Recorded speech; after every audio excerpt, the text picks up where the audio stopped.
Guys, nah hari ini ada acara di mansion ya. Kita mau ngadain pesta sore, tapi dari siang nih. Karena dari siang ini ada teman saya juga dari Manado khusus datang. Ya, teman saya ini dulu pramugara. Kita kerja sama dulu waktu lagi di Phuket Air ya. Namanya Ondaru, dan mungkin kalian juga udah lihat ya di vlog-vlog lama saya juga banyak kok ada dia. Ya, jadi kalau saya pulang kampung, saya tuh selalu pinjem motornya dia ya, pinjem motornya dia terusnya saya pulang kampung. Kadang-kadang juga ditemenin sama dia, keluarga.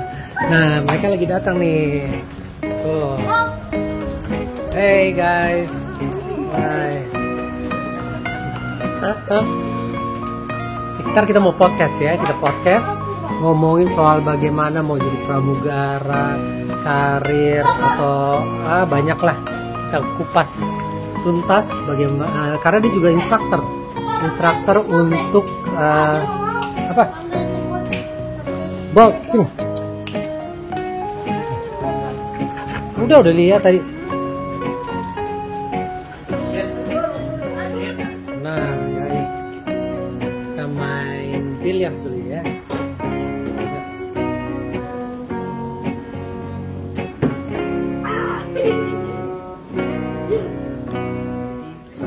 Kita habis makan ya, saya juga habis bakar ayam, habis makan siang, terus nanti kita mau podcast sebentar lagi.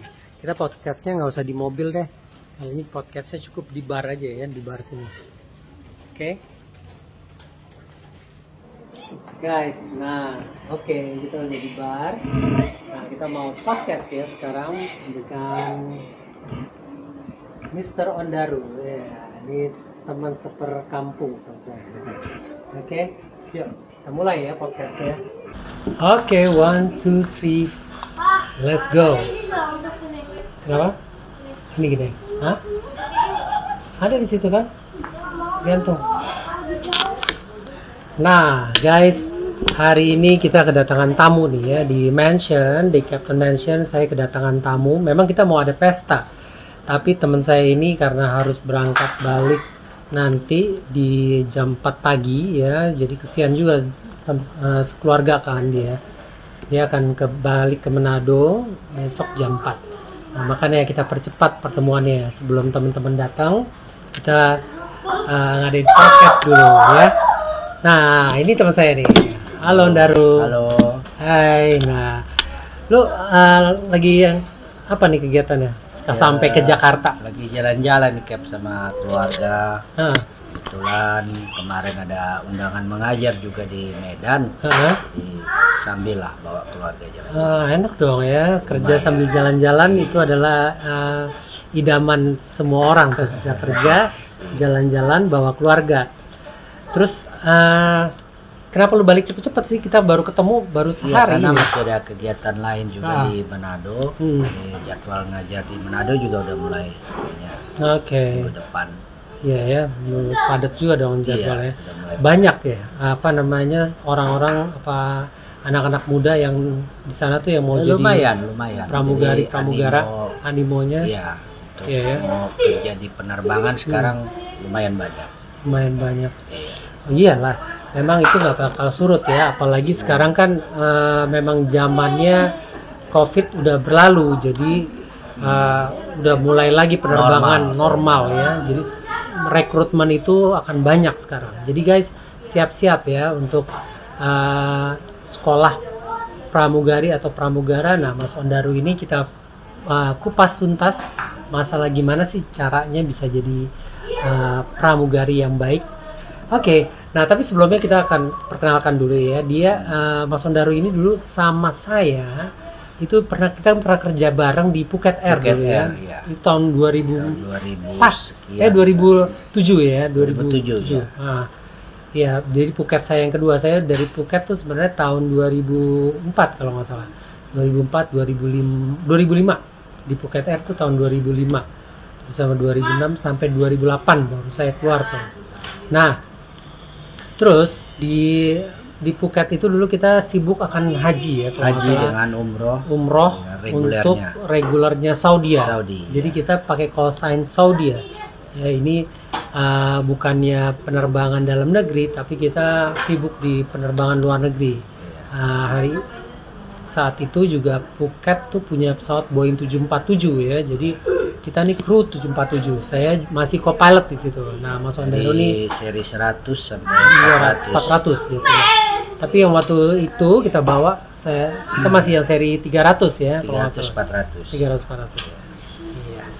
Nah, terus lu di Manado udah memang lahir di Manado sih ya? Enggak, Oh, lahir justru di Palembang. Cap. Oh gitu? Iya. Oh, lu lahir di Palembang? Di Palembang, sekolah sampai SD kelas 6, baru pindah ke Jakarta. Oke. Itu kuliah, sempat terbang di Garuda juga. Oke, jadi lu di Manadonya malah pas udah dewasa baru di balik Manado. Jadi di Manado tadinya cuma niat main-main, tapi ketemu ini mantan pacar, jadi menikah di sana.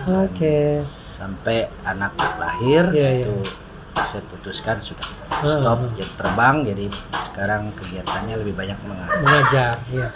Terus berarti lu tinggal di Manado juga pas udah dewasa dong gitu ya? Iya, umur tapi 40 saya menikah, itu masih saya terbang di Oriental. Iya. Baru tahun berikutnya baru anak lahir, stay di Manado sampai sekarang.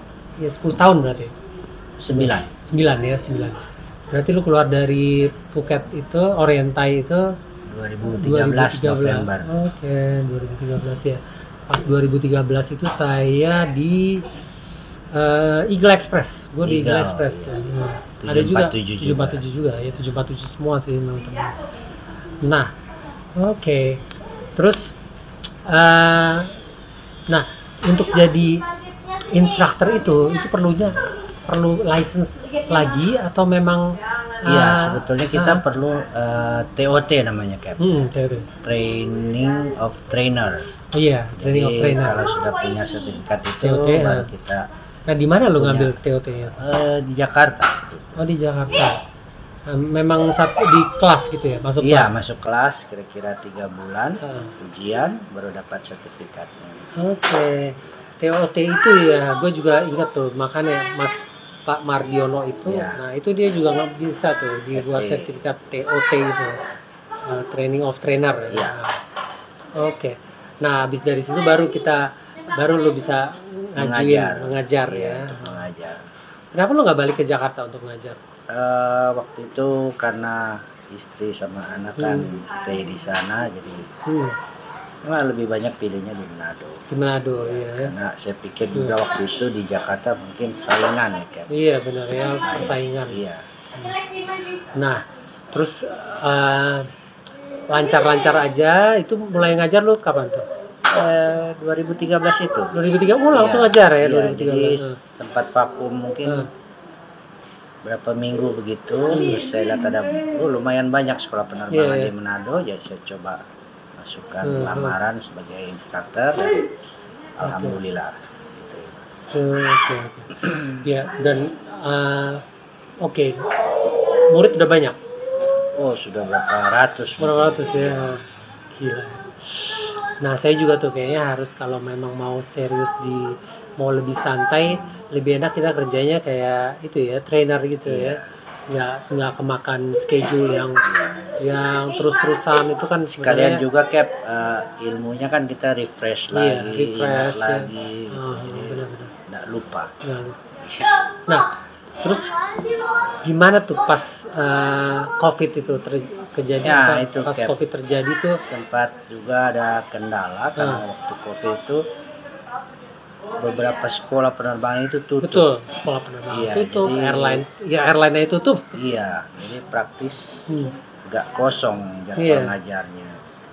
Tapi memang berimbasnya tuh kemana-mana sih ya, karena semuanya ini global kan ya. Apalagi pengajar juga, yang namanya pengajar kan interaksi antara manusia, itu yang dikurangin sama pemerintah kan. Sempat memang mereka ajukan untuk kelas online, tapi saya kurang setuju karena rasanya kurang efektif kalau online. Harus ada interaksi langsung dengan siswa. Iya benar. Begitu juga dengan kita nih. Kita juga kalau simulator nggak bisa kan, nggak simulator di online, mana ada simulator di online. Harus langsung. Jadi tapi langsung lebih bagus kan memang langsung. Nah, ya tapi itu harus dijalani dengan prokes yang ketat. Iya. Akhirnya ya dijalanin juga tuh yang namanya simulator, CET, terusnya banyak SRM. Itu semuanya harus berinteraksi. Kalau enggak kan percuma ya. Iya betul. Iya. Terus di antara teman-teman kita dulu di Phuket, ada nggak yang ikut TOT bareng? Saya kurang tahu karena waktu itu kan habis Phuket, saya ke Orientai 3 tahun, habis itu sudah langsung ke Manado. Iya. Jadi memang beberapa teman sudah lose kontak lah. Sudah nggak pernah berhubungan lagi, jadi nggak tahu di mana mereka mengajar di mana mungkin. Dan ya memang seperti kita tahu ya, banyak juga teman-teman yang udah beralih profesi kayak Duna. Iya. Ya, Duna udah jadi pengusaha kan. Nah, tinggal di ini ya di Jawa kalau nggak salah dia. Di daerah Jogja. Oh benar. Seru juga. Gue pernah ketemu sama Duna. Ya, udah pengusaha. Hebat sih kalau saya lihat, idenya juga brilian lah. Dia banting setirnya tuh benar-benar yang nggak ada hubungannya lagi sama aviasi gitu ya. Aviasi dia jadi benar-benar jadi pengusaha. Banyak juga memang yang keluar memang dari bidang penerbangan ke usaha lain. Nah teman-teman kita yang masih di dunia penerbangan tuh ada Sofia juga udah enggak ya kan? Sofia Arab tuh. Oh masih dia di Dubai sekarang. Oh justru dia masih di Dubai ya benar. Gue pernah ketemu tapi dia memang udah beda. Tinggal di Dubai tapi dia nggak terbang lagi. Itu udah tahun 2013 deh itu. Udah lama. Terakhir gue dari Lion 2016 gue terakhir ketemu dia 2016. Di Dubai.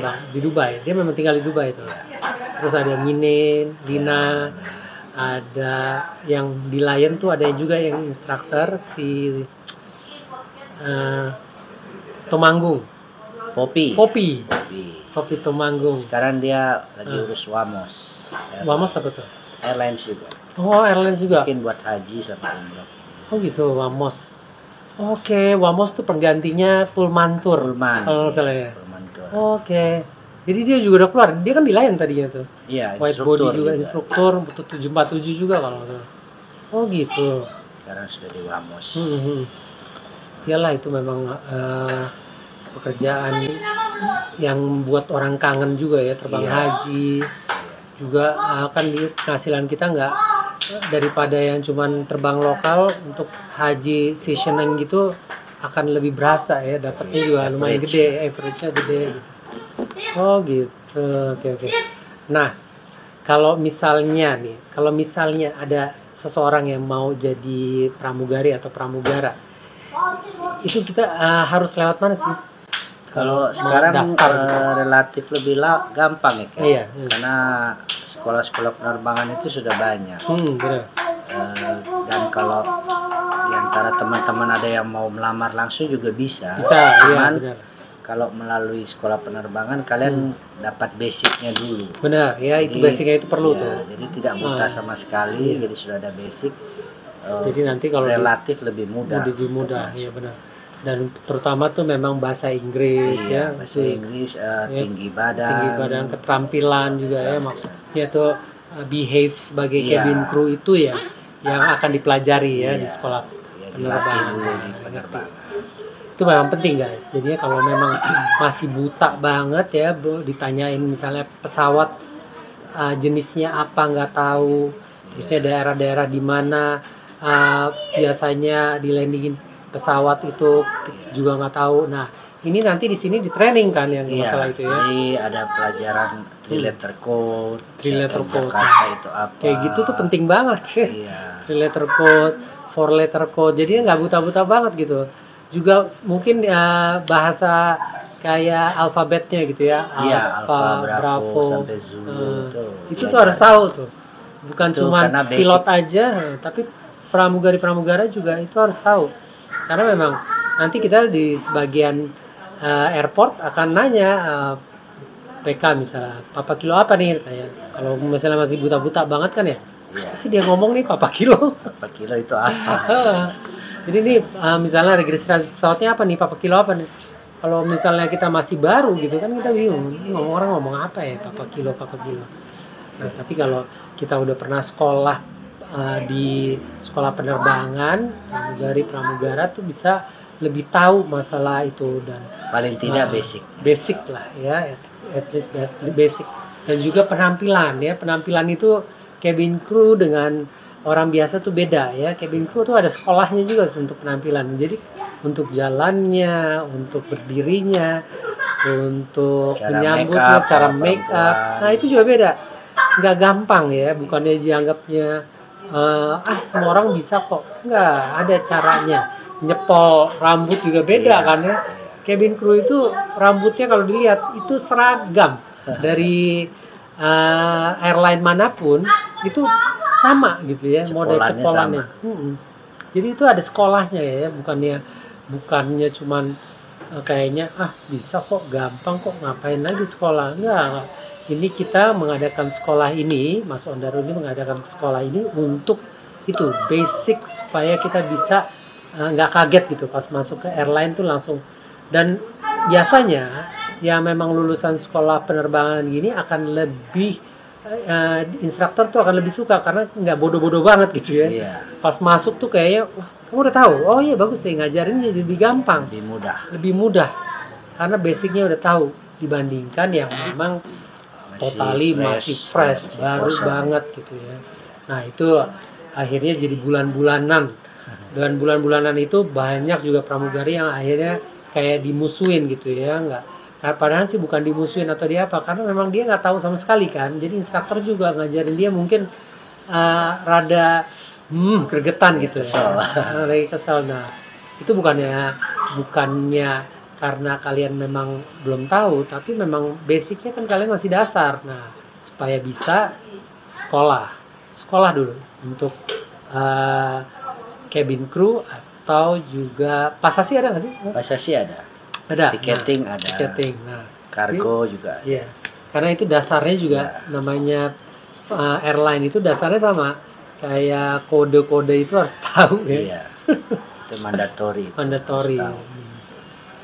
Nah, terus kalau misalnya dari sekolah ini nih, dari sekolah ya penerbangan ini lulus, terimanya tuh harus kita daftar lagi atau memang akan ada panggilan? Ya, ada beberapa sekolah yang mereka bantu penyaluran. Jadi kalau ada penerimaan lowongan misalkan flight attendant atau ground staff, mereka akan infokan ke siswa. Ayo ikut yang ini, coba. Ya, bagus tuh. Jadi ada informasi juga untuk siswa supaya bisa ngelamar kemana ya, kemana arahnya. Dan biasanya mereka kan ada training juga. Setelah pendidikan itu mereka OJT, on job training. Kalau memang mereka berprestasi, biasanya sebelum selesai OJT itu mereka sudah dipanggil. Sudah dipanggil. Ya, kamu sudah kerja di sini. Jadi pokoknya dibantu lah ya guys ya. Dan informasi-informasi tentang penerbangan, tentang lowongan itu ada terus. Tetap update. Nah ini lo ada IG sendiri ya? Punya IG nggak untuk sekolah? Saya nggak main IG. Nggak main IG.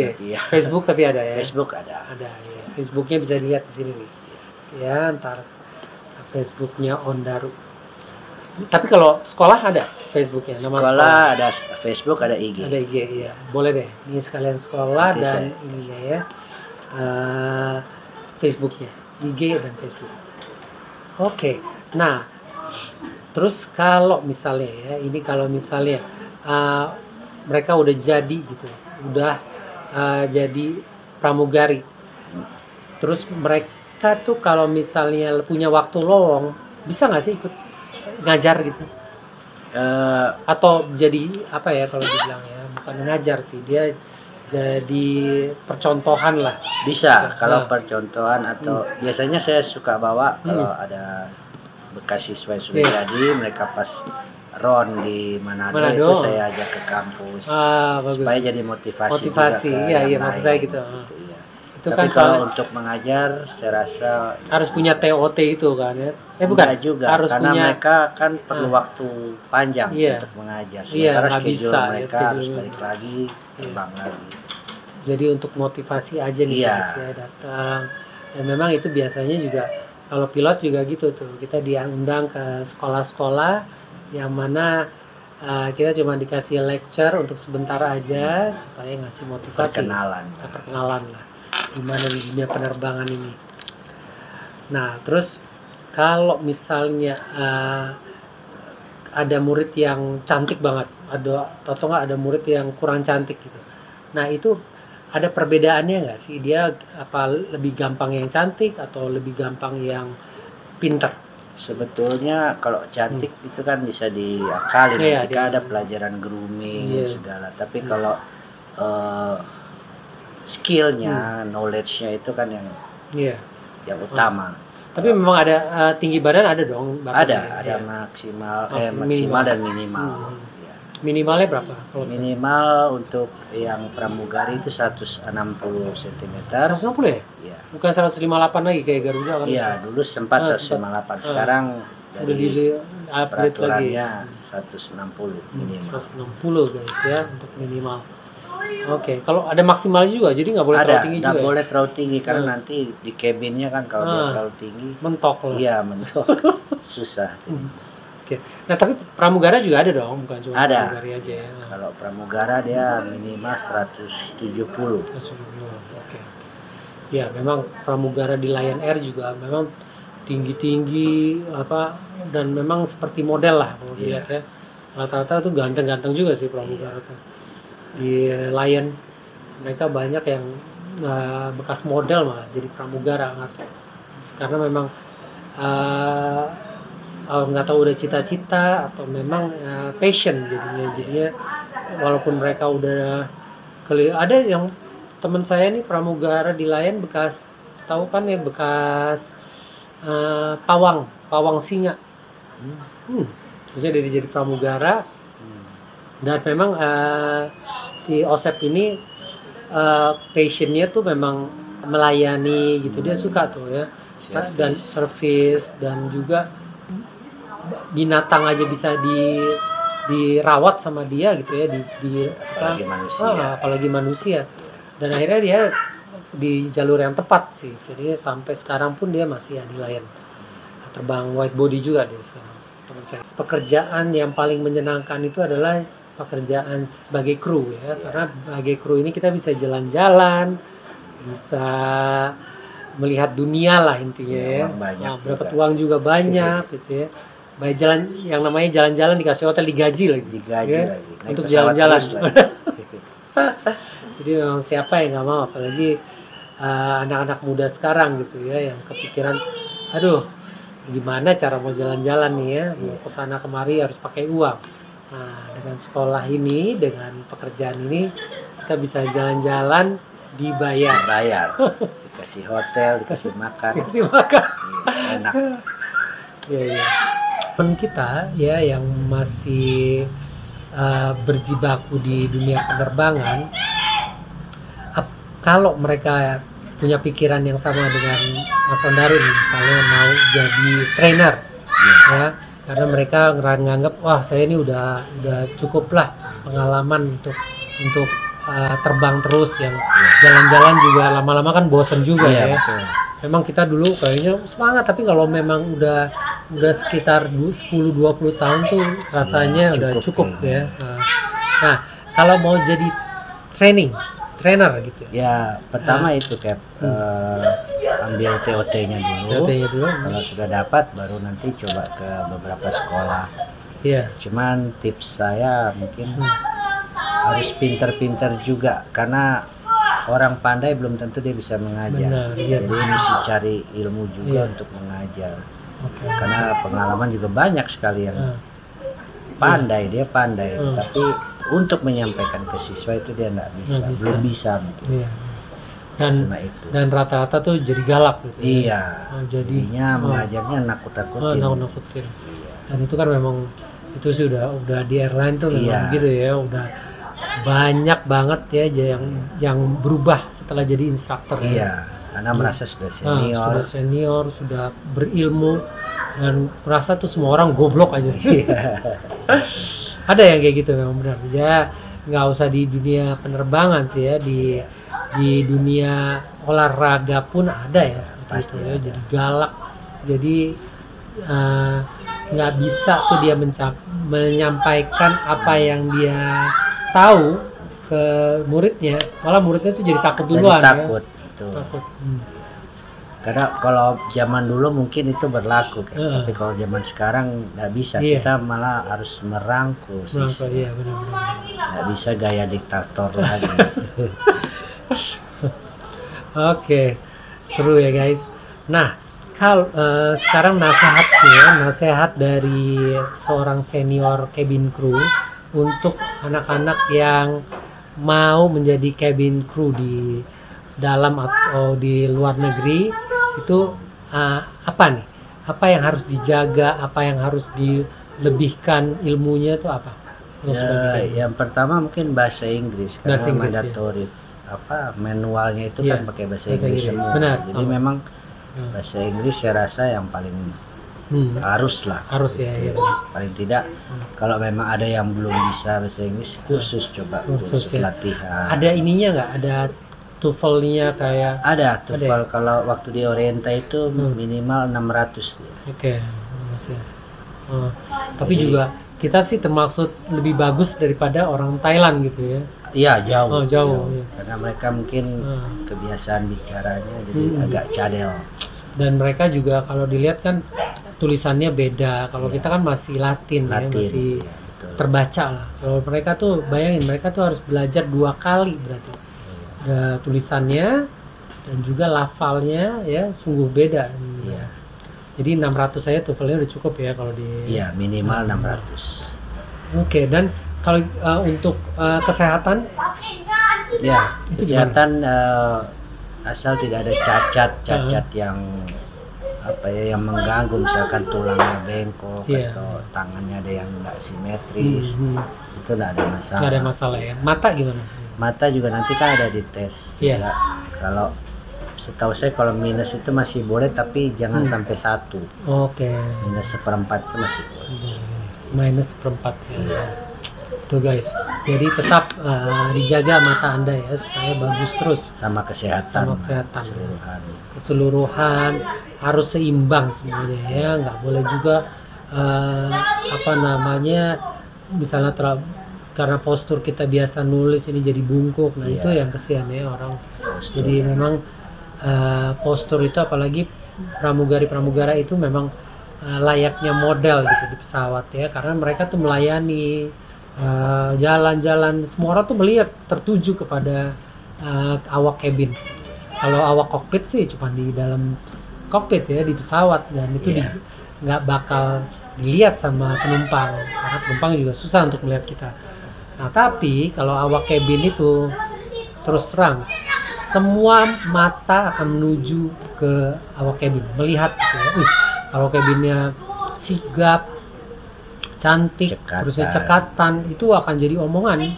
Akhirnya airline-nya akan jadi, namanya akan jadi bagus. Karena apa? Karena kabinnya, bukan karena pilotnya. Kalau pilotnya iya, kalau landingnya bagus, itu nama airline-nya tuh yang akan dia akan naik. Ya tapi kalau servisnya bagus, cekatan orang-orangnya, nah itu langsung airline-nya akan menjadi ranking yang bagus untuk airline. Semuanya itu dari cabin crew-nya, bukan dari pilotnya. Ya, jadi kalau kalian mengira cabin crew nggak penting, ternyata salah guys ya. Cabin crew itu yang membawa nama airline. Ya, airline kita tuh kalau apa-apa yang didandanin nih ya, kalau di airline tuh didandanin dari jasnya, ini semua itu cabin crew ya. Memang Cap ada beberapa pandangan awam kalau yang namanya pramugara itu kerjanya kayak pembantu, jadi kasih makan, kasih minum penumpang. Ternyata itu udah enggak ya. Sekarang kalau dilihat di Lion itu nggak ada surfingan lagi ya, karena mereka udah nggak ada surfing. Mereka tuh cuman membantu kalau ada evakuasi emergency. Ya, jadi itu gunanya pramugari-pramugara sekarang. Kalau untuk service excellent itu kelebihan lagi sebenarnya. Itu ada sekolahnya lagi, nggak gampang. Tambahan itu. Jadi cara pandangnya dibalik. Jadi kita bukan pembantu, tapi kita tuan rumah yang kedatangan tamu. Iya, jadi hostesnya air pesawat itu ya pramugari-pramugaranya ya. Jadi tuan rumah yang menjamu istilahnya. Ya, kayak lihat coba Singapore Airlines atau airline besar deh gitu ya, Garuda juga begitu ya. Apa dari tutur katanya, bahasanya, sikapnya betul diatur. Benar-benar diatur, benar-benar first class gitu. Jadi untuk orang-orang yang punya duit pun langsung pada minder, banyak tuh ya kayak gitu ya. Ada teman saya anak orang kaya, dia minta dikenalin, pas dikenalin dengan tutur bahasa yang kayak begitu, ini teman saya ini langsung minder guys. Gak berani. Dia bilang ini kelas atas nih katanya, maksudnya mannernya benar-benar lebih dari seorang model sekalipun gitu. Karena mannernya itu bagus banget. Dan memang kalau cabin crew yang mannernya bagus itu high class, langsung kita tuh hormat banget buat. Nggak bisa kita ya, nilainya langsung tinggi. Nah makanya semua itu bukannya datang begitu aja guys, tapi itu adalah sekolah ya, ada sekolahnya, jangan takut. Nah Mas Ondaru ini yang akan mentraining kalian supaya kalian bisa menjadi seseorang yang berharga, emas, berlian. Thank you ya udah datang ke mansion, Captain Mansion. Semoga gue juga bisa terbang lagi ke sana, walaupun saya sekarang udah nggak terbang di Lion ya guys. Nah, tapi mudah-mudahan masih bisa main ke Manado dan nemuin mereka nih ya, sekeluarga. Karena ini teman lama saya dan saya selalu minta bantuan apa-apa kalau lagi di Manado sama saudara saya. Nanti bisa podcast juga. Iya ya, kita podcast di sip. Thank you. Bis arms lebar and cross check.